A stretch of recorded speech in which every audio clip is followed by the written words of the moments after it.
বিসমিল্লাহির রহমানির রহিম। আজকে ঐতিহাসিক ইফতার মাহফিলে কৈশোর এম আহমদের অনুপ্রেরণা এবং নারী উদ্যোগের ১ নম্বর কলকলি ইউনিয়নের বিএনপি অঙ্গ সংগঠনের উদ্যোগে আজকের এই ইফতার মাহফিলে আমি জগন্নাথপুর উপজেলা পক্ষ থেকে আপনাদেরকে সাধুবাদ জানাচ্ছি, ধন্যবাদ জানাচ্ছি। আজকের এই অনুষ্ঠানে ইফতার মাহফিলে আগত আমার প্রান্তীয় জেলা নেতৃবৃন্দ, উপজেলা নেতৃবৃন্দ সবাইকে আমি ধন্যবাদ জানাতে চাই। এই জন্য আমাদের এলাকার সন্তান, আমাদের জগন্নাথপুরের কৃতি সন্তান কৈশোর এম আহমদকে আপনারা সাথে নিয়ে শুধু যুক্তরাজ্য থেকে এসেছেন, আমরা আপনাদেরকে ফুলেল শুভেচ্ছা জানাচ্ছি। আজকে এই মঞ্চ থেকে ঘোষণা দিতে চাই, আমরা 31 দফা কর্মসূচির জন্য বাস্তবায়িত করব। তারই ধারাবাহিকতায় আমরা আগামী দিনে সুনামগঞ্জ 3 আসনে কৈশোর এম আহমদকে নির্বাচিত করব। সেই লক্ষ্যে আমরা বিএনপি কেন্দ্রীয় কমিটির কাছে উদাত্ত আবেদন জানাতে চাই, আমরা কৈশোর আহমদকে প্রার্থী চাই। ইনশাআল্লাহ বিজয়ী দেশে দেখা হবে রাজপথে। ধন্যবাদ সবাইকে। ধন্যবাদ তাকে। বক্তব্য দেওয়ার কথা ছিল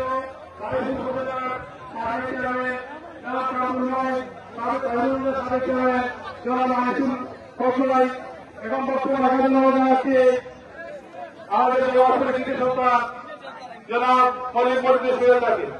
বিসমিল্লাহির রহমানির রহিম। আজকের ইফতার মাহফিলে উপস্থিত আমাদের প্রিয় নেতা জনাব কলিমুদ্দিন আহমদ মিলন, আপনাদের আমাদের প্রিয় নেতা যুক্তরাজ্য বিএনপির সংগ্রামী সাধারণ সম্পাদক আমাদের প্রিয় এম কৈশোর আহমদ, উপস্থিত জেলা, থানা এবং ইউনিয়ন চেয়ারম্যান, আসসালামু আলাইকুম। আমি আমার পাশে জেলার সম্মানিত নেতৃবৃন্দ আছেন। আমি ইফতার মাহফিলে শুধু এটুকু বলবো, বেগম খালেদা জিয়া, তারেক রহমান এবং আমাদের প্রিয় নেতা কৈশোর আহমদ উপস্থিত আজকে প্রধান অতিথি জনাব কলিমুদ্দিন আহমদ মিলন সহ সবার জন্য আপনারা দোয়া করবেন, এই আশা ব্যক্ত করে আমি আমার বক্তব্য শেষ করছি। আল্লাহ। এখন বক্তব্য নিয়ে আসার জন্য বিশেষ ব্যবস্থা জানাচ্ছি জেলা বিএনপি স্বাক্ষর করা প্রাপ্ত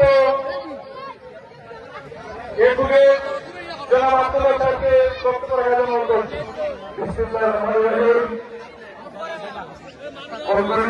বিএনপি কর্তৃক আয়োজিত আজকের ইফতার মাহফিলে প্রধান অতিথি হিসেবে উপস্থিত আছেন সুনামগঞ্জ জেলা বিএনপির আহ্বায়ক, কমিটির সংগ্রামী আহ্বায়ক, ছাত্র দলের গণমানুষের নেতা, 3 বারের নির্বাচিত সংসদ সদস্য জনাব কলিমুদ্দিন আহমদ মিলন উপস্থিত আছেন। আপনাদের এই কৃতি সন্তান জগন্নাথপুর সুনামগঞ্জ তথা সিলেট বিভাগের কৃতি সন্তান, জিয়া পরিবারের বিশ্বস্ত হাতিয়ার, ভারপ্রাপ্ত চেয়ারম্যান জনাব তারেক রহমানের আস্থাভাজন নেতা, যুক্তরাজ্য বিএনপির টানা 3 বারের নির্বাচিত সাধারণ সম্পাদক জনাব কৈশোর আহমদ উপস্থিত, সুনামগঞ্জ জেলা বিএনপি সিনিয়র নেতৃবৃন্দ, যুবদল, ছাত্রদল, কৃষক দল, স্বেচ্ছাসেবক দলের নেতৃবৃন্দ, অত্র এলাকার বিভিন্ন অঙ্গ সংগঠনের নেতৃবৃন্দ, আসসালামু আলাইকুম।